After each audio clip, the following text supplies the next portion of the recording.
तर चला बस आपण येलो तर डायरेक्ट मंदिर फिरायला. चला दाखवत तुम्हाला पुढं.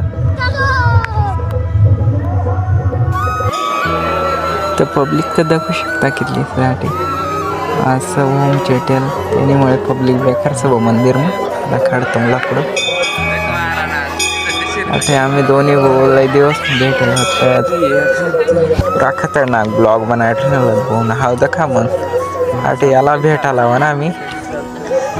गाय चप्पल घाली म्हणा चप्पल दुसरीच घाली गई गो. आता नंतर ध्यान देना म्हणा चप्पल काढा तर चप्पल तर दुसऱ्यानेच घाली घेऊ ना. एक चप्पल म्हणे एक चप्पल दुसऱ्याने घाली ना. आम्ही चालला तो मंदिरने पुढून दाखवत मग तुम्हाला कशाचं मंदिर. चला मग हो दे ना.